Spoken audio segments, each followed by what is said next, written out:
ಆತ್ಮೀಯ ಮಕ್ಕಳ ಸಾಹಿತ್ಯ ಪ್ರೇಮಿಗಳಿಗೆ ನಮಸ್ಕಾರಗಳು. ನಾನು ನಿಮ್ಮ ಶಂಕರ ದೇವರು ಹಿರೇಮಠ.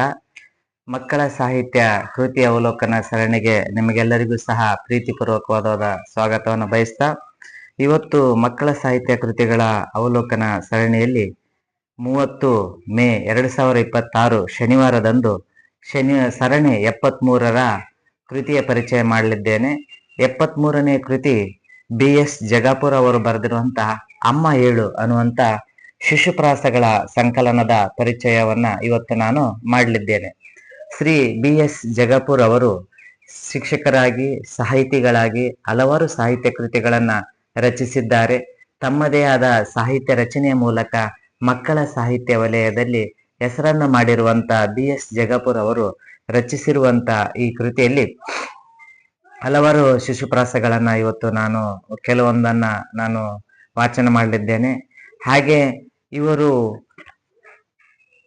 ಬೆಳಗಾವಿ ಜಿಲ್ಲೆಯ ಪ್ರಾಥಮಿಕ ಶಾಲಾ ಶಿಕ್ಷಕರಾಗಿ ಸೇವೆ ಸಲ್ಲಿಸ್ತಾ ಇದ್ದಾರೆ. ಬಾರಲೆ ಹಕ್ಕಿ ಮಕ್ಕಳ ಕವನ ಸಂಕಲನಕ್ಕೆ ಬೆಳಗಾವಿ ಜಿಲ್ಲೆಯ ಸಿರಹಟ್ಟಿ ದತ್ತಿ ಪ್ರಶಸ್ತಿ ಬಂದಿದೆ. ಮಕ್ಕಳ ಮನೆ, ಬಣ್ಣದ ತುತ್ತೂರಿ, ಗಿಣಿ ಹೇಳಿದ ಕಥೆಗಳು, ಅಕ್ಕಿಯ ಇಂಚರ ಅನ್ನುವಂತ ಕವಿತೆಗಳ ಸಂಕಲನವನ್ನ ರಚಿಸಿದ್ದಾರೆ. ಹಾಗೆ ಡೆಪ್ಟಿ ಚನ್ನಬಸಪ್ಪ ರಾಜ್ಯ ಪ್ರಶಸ್ತಿ ಕಾರಂಜಿ ಮಠ ಬೆಳಗಾವಿ ಇವರಿಂದ ಈ ಸಾಹಿತ್ಯ ಅವರಿಗೆ ದೊರಕಿದೆ. ಹಾಗೆ ಮಹಾರಾಷ್ಟ್ರದ ರಾಜ್ಯ ಸರ್ಕಾರದ ಪಠ್ಯ ಪುಸ್ತಕ ಬಾಲಭಾರತಿ 3ರಲ್ಲಿ ಪರೋಪಕಾರ ಕವಿತೆ ಸೇರ್ಪಡೆಯಾಗಿದೆ. ಇವರ ರಚನೆಯ ಒಂದು ಕವಿತೆ ಮಹಾರಾಷ್ಟ್ರ ಪಠ್ಯ ಪುಸ್ತಕದಲ್ಲಿ ರಚನೆಯಲ್ಲಿ ಸೇರ್ಪಡೆಯಾಗಿರುವುದೊಂದು ವಿಶೇಷ.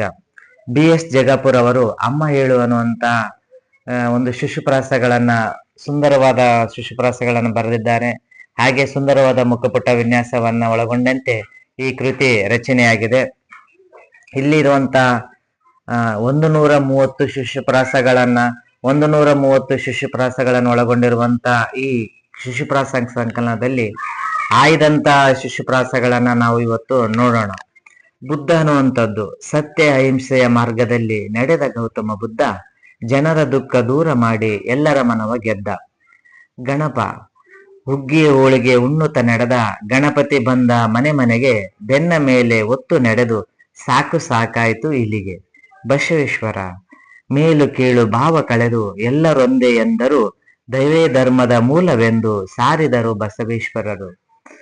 ಶಿಶುಪ್ರಾಸದಲ್ಲಿ ಭಗವಾನ್ ಬುದ್ಧನ ಕುರಿತಾಗಿರುವಂತಹ ಶಿಶುಪ್ರಾಸ ಅಂದ್ರೆ ನಾವು ಕೈಗಾರಿಕಾ ಕ್ರಾಂತಿಯ ಪರಿಣಾಮವಾಗಿ ಮಕ್ಕಳಿಗೆ ಒಂದು ಶಾಲೆಗಳನ್ನ ಪ್ರಾರಂಭಿಸಿದಾಗ ರಂಜಿಸುವ ನಿಟ್ಟಿನಲ್ಲಿ ಶಿಶುಪ್ರಾಸಗಳನ್ನ ರಚಿಸುವುದು ಪ್ರಾರಂಭವಾಯಿತು. ಹಾಗಾಗಿ ಶಿಶುಪ್ರಾಸದಲ್ಲಿ ಯಾವುದೇ ಒಂದು ಸಿದ್ಧಾಂತವಾಗಲಿ ಇರುವುದಿಲ್ಲ, ಮಕ್ಕಳಿಗೆ ರಂಜಿಸುವುದೇ ಮುಖ್ಯ ಉದ್ದೇಶವಾಗಿತ್ತು. ಆದರೆ ಇಂದಿನ ದಿನಗಳಲ್ಲಿ ಶಿಶುಪ್ರಾಸದಲ್ಲಿ ಒಂದು ಮೌಲ್ಯವನ್ನ, ನೀತಿಯನ್ನ ಹೇಳುವಂತ ಉದ್ದೇಶದ ಕೃತಿ ಶಿಶು ಸಾಹಿತ್ಯ ರಚನೆ ಆಗ್ತಾ ಇದೆ. ಅಂತಹ ನಿಟ್ಟಿನಲ್ಲಿ ಗೌತಮ್ ಬುದ್ಧನ ಅಹಿಂಸೆಯ ಮಾರ್ಗದಲ್ಲಿ ನಡೆದಂತ ಗೌತಮ್ ಬುದ್ಧ ಎಲ್ಲರ ಜನರ ದುಃಖವನ್ನ ದೂರ ಮಾಡಿ ಎಲ್ಲರ ಮನವನ್ನ ಗೆದ್ದಂತ ಬುದ್ಧನ ಕುರಿತಾಗಿ ರಚನೆಯಾಗಿದೆ. ಹಾಗೆ ಹುಗ್ಗಿ ಹೋಳಿಗೆಯನ್ನ ಸವಿಯುವಂತ ಗಣಪ ಬೆನ್ನ ಮೇಲೆ ಹೊತ್ತುಕೊಂಡು ಇಲಿಗೆ ಸಾಕಾಗಿದೆ ಅನ್ನುವಂತ ನಿಟ್ಟಿನಲ್ಲಿ ಇಲಿದು ಬರೆದಿದ್ದಾರೆ. ಹಾಗೆ ಮೇಲು ಕೀಳು ಜಾತಿ ಪದ್ಧತಿ ವಿರುದ್ಧ ಹೋರಾಡಿದಂತ ದಯವೇ ಧರ್ಮದ ಮೂಲ ಅನ್ನುವಂತ ಹೇಳಿರುವಂತ ಗೌತಮ ಬಸವೇಶ್ವರರ ಕುರಿತಾಗಿರುವಂತ ಒಂದು ಶಿಶುಪ್ರಾಸವನ್ನು ಸಹ ನಾವಿರು ಕಾಣಬಹುದು. ಹಾಗೆ ಪ್ರತಿಯೊಂದು ಶಿಶುಪ್ರಾಸಕ್ಕೂ ಸಹ ಸುಂದರವಾದ ಚಿತ್ರಗಳನ್ನ ರಚಿಸುವ ಮೂಲಕ ಶಿಶುಪ್ರಾಸದ ಮೆರುಗನ್ನ ಹೆಚ್ಚಿಸುವಂತ ಕೆಲಸ ಇಲ್ಲಾಗಿದೆ. ಇಲ್ಲಿ ಮಹಾತ್ಮ ಗಾಂಧೀಜಿ, ನೆಹರು, ಸರ್ದಾರ್ ವಲ್ಲಭಾಯ್ ಪಟೇಲ್, ಇಂದಿರಾ ಗಾಂಧಿ, ರಾಘವೇಂದ್ರ ಸ್ವಾಮಿ ಅವರು ಕುರಿತಾಗಿರುವಂತಹ ಕವಿತೆಗಳು ರಚನೆ ಆಗಿವೆ.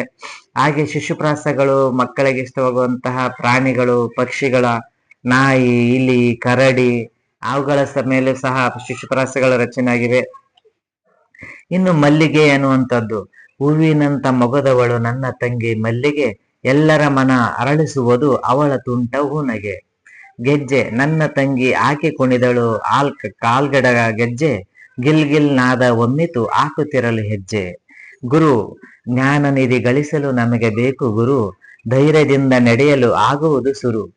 ಮಲ್ಲಿಗೆ ಹೂವಿನಂತ ಮೊಗದವಳು ನನ್ನ ತಂಗಿ ಎಲ್ಲರನ್ನು ಸಹ ತುಂಬಾ ರಂಜಿಸ್ತಾಳೆ, ತುಂಟ ನಗೆಯನ್ನ ಬೀರುತ್ತಾ. ಅಂದ್ರೆ ಪ್ರತಿಯೊಂದು ಮನೆಯಲ್ಲೂ ಇರುವಂತಹ ಮುಗ್ಧ ತುಂಟ ನಗೆಯನ್ನ ಬೀರುವಂತ ತಂಗಿಯ ಕುರಿತಾಗಿರುವಂತ ಒಂದು ಶಿಶುಪ್ರಾಸ. ಹಾಗೆ ತಂಗಿ ಹಾಕೊಂಡಿರುವಂತ ಗೆಜ್ಜೆಯನ್ನು ಹಾಕೊಂಡು ಮನೆ ತುಂಬಾ ಅಡ್ಡಾಡಿದಾಗ ಗಿಲ್ ಗಿಲ್ ಗೆಜ್ಜೆಯೊಂದಿಗೆ ಹಾಕುತ್ತಾಳೆ. ಪ್ರತಿಯೊಂದು ಹೆಜ್ಜೆಗೂ ಸಹ ಗೆಜ್ಜೆ ಸದ್ದು ಮಾಡುತ್ತೆ ಅನ್ನುವಂತ ಕುರಿತು ಶಿಶುಪ್ರಾಸ. ಇನ್ನು ಜ್ಞಾನದ ಸಂಪತ್ತನ್ನ, ಜ್ಞಾನದ ಗಣಿಯಾಗಿರುವಂತ ಗುರುಗಳು, ಶಿಕ್ಷಕರು ನಮಗೆ ಮಾರ್ಗದರ್ಶನ ಮಾಡಿ ಅವರ ಮಾರ್ಗದರ್ಶನದಲ್ಲಿ ನಾವು ನಡೆದರೆ ನಮ್ಮ ಗುರಿ ತಲುಪಕ್ ಸಾಧ್ಯ ಆಗುತ್ತೆ, ಹಾಗೆ ನಮ್ಮ ಪ್ರಗತಿನೂ ಸಾಧ್ಯ ಅನ್ನುವಂತ ನಿಟ್ಟಿನಲ್ಲಿ ಶಿಶುಪ್ರಾಸಗಳ ರಚನೆ ಆಗಿವೆ. ಹಾಗೆ ಜ್ಞಾನಪೀಠ ಪ್ರಶಸ್ತಿ ಪುರಸ್ಕೃತ ಆಗಿರುವಂತ ಗಿರೀಶ್ ಕಾರ್ನಾಡ್, ಚಂದ್ರಶೇಖರ್ ಕಂಬಾರ್, ನೊಬೆಲ್ ಪ್ರಶಸ್ತಿ ಪುರಸ್ಕೃತ ಆಗಿರುವಂತ ಸಿ.ವಿ. ರಾಮನ್ ಅವರ ಕುರಿತಾಗಿರುವಂತ ಶಿಶುಪ್ರಾಸಗಳನ್ನ ನಾವು ಕಾಣಬಹುದು. ಹಾಗೆ ಕ್ಷಿಪಣಿ ತಜ್ಞರಾಗಿರುವಂತ ಅಬ್ದುಲ್ ಕಲಾಂ, ರಾಷ್ಟ್ರಪತಿಗಳಾಗಿರುವ ಹಾಗೆ ಸೇವೆ ಸಲ್ಲಿಸಿರುವಂತಹ ವಿಜ್ಞಾನಿ ಅಬ್ದುಲ್ ಕಲಾಂ ಅವರ ಕುರಿತಾಗಿರುವಂತಹ ಶಿಶುಪ್ರಾಸಗಳನ್ನ ಕಾಣಬಹುದು. ಹಾಗೆ ಬಾಲ ಗಂಗಾಧರ್ ತಿಲಕ್, ಬಾಪುಲೆ ಅವರು, ಬಾಬು ರಾಜೇಂದ್ರ ಪ್ರಸಾದ್ ಅವರ ಕುರಿತಾಗಿರುವಂತ ಶಿಶುಪ್ರಾಸಗಳನ್ನ ನಾವು ಇದರಲ್ಲಿ ಕಾಣಬಹುದು. ಹಾಗೆ ಕಾಮನ ಬಿಲ್ಲು ಅನ್ನುವಂತ ಒಂದು ಶಿಶುಪ್ರಾಸದಲ್ಲಿ ಬಗೆ ಬಗೆ ಬಣ್ಣದ ಚಿತ್ರವ ಬರೆದಿದೆ ಬಾನಲೆ ನೋಡು ಹೂ ಮಾಲೆ, ಮಳೆಯ ಹನಿ ದಾರಿಯಲ್ಲಿ ಸೂರ್ಯನ ಕಿರಣಕ್ಕೆ ಕಾಮನ ಬಿಲ್ಲಿನ ಉಯ್ಯಾಲೆ ಅನ್ನುವಂಥದ್ದು. ಅಂದರೆ ಉಯ್ಯಾಲೆ ರೀತಿಯಾಗಿ ಸಾಗುವಂತಹ ಬಣ್ಣದ ರಂಜನೆಯ ಕಾಮನ ಬಿಲ್ಲು. ಶಾಲೆ, ನನ್ನ ಶಾಲೆ ಬಹಳ ಸುಂದರ, ಸರಸ್ವತಿ ನೆಲೆಸಿದ ವಿದ್ಯಾಮಂದಿರ. ಬಂಟ ಗಡಿಯನ್ನು ಕಾಯಲು ಆಗುವೆ ಬಂಟ, ಕೋವಿಯ ಹಿಡಿದು ಸೆಣಸಲು ಒಂಟ. ಇಲ್ಲಿ ಸೈನಿಕನ ಕುರಿತಾಗಿರುವಂತ ಶಿಶುಪ್ರಾಸ, ಶಾಲೆಯ ಕುರಿತಾಗಿರುವಂತ ಶಿಶುಪ್ರಾಸಗಳನ್ನ ನಾವು ಕಾಣಬಹುದು. ಹಾಗೆ ಗಿಳಿ, ಮಳೆ ಹನಿ ಸುರಿಯುವುದು ಬಲಿ ಬಾಗಿಳಿ, ನಿನ್ನ ತುಟಿಯ ಕೆಂಪು ಬಣ್ಣ ತೊಳೆಯುವುದು ತಿಳಿ. ಆನೆ, ಮೈಸೂರು ದಸರಾ ನೋಡಲು ಬನ್ನಿ, ಏಳಿತೊಂದು ಆನೆ, ಅಂಬಾರಿಯನ್ನು ಒತ್ತಿಕೊಂಡು ನಡೆಯುವ ಆ ನಾನೆ. ತಂಡಿ ತಾತ ಎದುರಿಸಲು ಗಡಗಡ ನಡುಗಿದೆ, ಅಜ್ಜಿಯ ಮಡಿಲಲ್ಲಿ ಮುದುರಿಕೊಂಡು ಮಲಗಿದೆ. ಗಿಳಿಯ ಕುರಿತಾಗಿ ಅದರ ಮೈ ಬಣ್ಣ ಹಸಿರು, ಕೊಕ್ಕು ಕೆಂಪು ಬಣ್ಣದ್ದು ಅನ್ನುವಂತ ಕುರಿತಾಗಿ ಮಕ್ಕಳಿಗೆ ಗಿಳಿಯ ಪರಿಚಯದ ಜೊತೆಗೆ ಬಣ್ಣಗಳ ಪರಿಕಲ್ಪನೆಯನ್ನ ತಿಳಿಸುವ ನಿಟ್ಟಿನಲ್ಲಿ ಇಲ್ಲಿರುವಂತ ಒಂದು ಶಿಶುಪ್ರಾಸ ಸುಂದರವಾಗಿ ರಚನೆಯಾಗಿದೆ.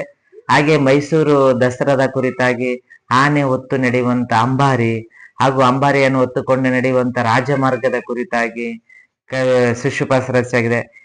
ತಾತ ಅನ್ನುವಂಥದ್ದು ಚಳಿಗಾಲದ ಸನ್ನಿವೇಶದಲ್ಲಿ ಆಗುವಂತ ಸಂದರ್ಭದಲ್ಲಿ ಚಳಿಯನ್ನು ಅನುಭವಿಸುವಂತ ಮಗು ಯಾವ ರೀತಿ ಥಂಡಿಗೆ ಎದುರಿ ಗಡಗಡ ನಡುಗುತ್ತೆ ಅನ್ನುವಂಥದ್ದನ್ನ ನಾವು ಶಿಶುಪ್ರಾಸದಲ್ಲಿ ಕಾಣಬಹುದು. ಹಬ್ಬ ನಾಡಿಗೆ ಬಂತು ದೀಪಾವಳಿ, ಹರುಷ ಪಡುವ ಹಬ್ಬ, ಸುರ್ಸುರ್ ಬತ್ತಿ ಹಚ್ಚುವೆ ತಂಗಿಗೆ ಹೇಳಿದ ಸುಬ್ಬ. ರಥ, ಕನ್ನಡ ತಾಯಿ ಬಂತು ಹಬ್ಬ, ಬನ್ನಿರೆಲ್ಲ ಸೇರುವ, ನಾಡದೇವಿ ಭುವನೇಶ್ವರಿಯ ಕೂಡಿ ರಥವ ಎಳೆಯುವ. ಶಾಂತಿ ಮಂತ್ರ ಹಿಂದೂ ಕ್ರೈಸ್ತ ಮುಸ್ಲಿಮರೆಲ್ಲ ಬನ್ನಿ ಒಂದು ಗೂಡುವ, ಭಾವೈಕ್ಯತೆಯ ಬೀಜ ನೆಟ್ಟು ಪ್ರೀತಿ ಮರವ ಬೆಳೆಯುವ. ಈ ಸನ್ನಿವೇಶದಲ್ಲಿ ಹಬ್ಬ ಬಂದಾಗ ದೀಪಾವಳಿ ಸಂದರ್ಭದಲ್ಲಿ ಹಣತೆಗಳನ್ನ ಹಚ್ಚಿ ಬೆಳಕನ್ನ ಸೂಸುತ್ತಾ ಅಜ್ಞಾನವನ್ನ ಕಳೆಯುವಂತ ಬೆಳಕಿನ ಹಬ್ಬ ದೀಪಾವಳಿಯ ಕುರಿತಾಗಿ ರಚಿಸಿರುವಂತ ಒಂದು ಶಿಶುಪ್ರಾಸ. ಹಾಗೆ ಜಾತ್ರೆಯ ಸಂದರ್ಭದಲ್ಲಿ ಕನ್ನಡ ಹಬ್ಬವನ್ನ ಮಾಡುತ್ತಾ ನಾಡದೇವಿ ಭುವನೇಶ್ವರಿಯ ರಥವನ್ನು ಎಳೆಯೋಣ ಅನ್ನುವಂತ ಒಂದು ಶಿಶುಪ್ರಾಸದಲ್ಲಿ ಕನ್ನಡ ಅಭಿಮಾನವನ್ನ ಮಕ್ಕಳಲ್ಲಿ ಮೂಡಿಸುವ ನಿಟ್ಟಿನಲ್ಲಿ ಈ ಒಂದು ಶಿಶುಪ್ರಾಸ ಸುಂದರವಾಗಿ ರಚನೆಯಾಗಿದೆ. ಹಾಗೆ ಶಾಂತಿ ಮಂತ್ರ ಹಿಂದೂ ಮುಸ್ಲಿಂ ಕ್ರೈಸ್ತರಿಗೆಲ್ಲರಿಗೂ ಒಂದೇ ಭಾರತ ಮಂದಿರ, ನಾವೆಲ್ಲರೂ ಭಾವೈಕ್ಯತೆಯ ಬೀಜ ನೆಟ್ಟು ಪ್ರೀತಿಯ ಮರವನ್ನ ಬೆಳೆಸೋಣ ಅನ್ನುವಂತ ನಿಟ್ಟಿನಲ್ಲಿ ಭಾವೈಕ್ಯತೆಯ ಕುರಿತಾಗಿರುವಂತ ಶಿಶುಪ್ರಾಸ ಇಲ್ಲಿ ರಚನೆಯಾಗಿದೆ. ಶಿಶುಪ್ರಾಸಗಳು ಮಕ್ಕಳಿಗೆ ಕೇವಲ ರಂಜನೆಯ ಸರಕಾಗದೆ ಮಕ್ಕಳಲ್ಲಿ ಒಂದು ದೇಶ ಪ್ರೇಮವನ್ನ, ಪರಿಸರ ಪ್ರೇಮವನ್ನ, ಜೊತೆಗೆ ಭಾವೈಕ್ಯತೆಯ ಸಂಬಂಧಗಳನ್ನ ಬೆಳೆಸುವ ನಿಟ್ಟಿನಲ್ಲಿ ಇಲ್ಲಿರುವಂತ ಶಿಶುಪ್ರಾಸಗಳು ಸುಂದರವಾಗಿ ರಚನೆಯಾಗಿವೆ. ಮಜ್ಜಿಗೆ ಅನ್ನುವಂತಹ ಶಿಶುಪ್ರಾಸದಲ್ಲಿ ಬೇಸಿಗೆ ಬರಲು ದಿನವೂ ನಾನು ನೆನೆಯುವೆನು ಅಜ್ಜಿಗೆ, ಕೆನೆ ಮೊಸರು ಕಡೆದು ನನಗೆ ಕೊಡುತ್ತಿದ್ದಳು ಮಜ್ಜಿಗೆ. ಅಜ್ಜಿಯ ಪ್ರೀತಿ, ಅಜ್ಜಿ ಮೊಮ್ಮಕ್ಕಳ ಮೇಲೆ ತೋರಿಸುವಂತ ಪ್ರೀತಿ, ಅಜ್ಜಿ ಬೇಸಿಗೆ ಬಂದಾಗ ದಿನಾಲೆ ಅಜ್ಜಿ ಮೊಸರು ಕೆನೆ ಕೊಡದು ಮೊಸರು ಕಡದು ನನಗೆ ಮಜ್ಜಿಗೆ ಮಾಡಿ ಕೊಡ್ತಿದ್ಲು, ನಾನು ಅದಕ್ಕೆ ಅಜ್ಜಿನ ಈಗ್ಲೂ ಸಹ ನೆನೆಸ್ತೀನಿ ಅಂತೇಳಿ ಅಜ್ಜಿಯನ್ನ ನೆನಪು ಮಾಡಿಕೊಳ್ಳುವಂತ ಮಗುವನ್ನ ಕುರಿತಾಗಿ ಇಲ್ಲಿ ಒಂದು ಶಿಶುಪ್ರಾಸ, ಸುಂದರವಾದ ಶಿಶುಪ್ರಾಸ ರಚನೆಯಾಗಿದೆ. ಗಾಂಧಿ ತತ್ವ ಅನ್ನುವಂಥದ್ದು ಸತ್ಯ, ಅಹಿಂಸೆ, ಶಾಂತಿ ಮಾರ್ಗದಿ ಗಾಂಧಿ ತಾತ ನಡೆದರು, ಚಳಿಗಾವ ಚಳವಳಿ ಮಾಡಿ ಸ್ವಾತಂತ್ರ್ಯ ದೊರಕಿಸಿಕೊಟ್ಟರು. ಮಹಾತ್ಮ ಗಾಂಧೀಜಿಯವರ ಕುರಿತಾಗಿರುವಂತಹ ಒಂದು ಶಿಶುಪ್ರಾಸದಲ್ಲಿ ಅಹಿಂಸೆಯ ಹಾಗೂ ಶಾಂತಿಯ ಮಾರ್ಗದಲ್ಲಿ ಅವರು ನಡೆಯಲು ಸೂಚಿಸಿದ್ದು, ಹಾಗೂ ಆ ಕಾರಣದಿಂದ ನಾವು ಸ್ವಾತಂತ್ರ್ಯ ಪಡೆಯಲು ಅವರು ಪಟ್ಟಂತ ಶ್ರಮದ ದ್ಯೋತಕವಾಗಿ ಇಲ್ಲಿ ಶಿಶುಪ್ರಾಸ ರಚನೆಯಾಗಿದೆ.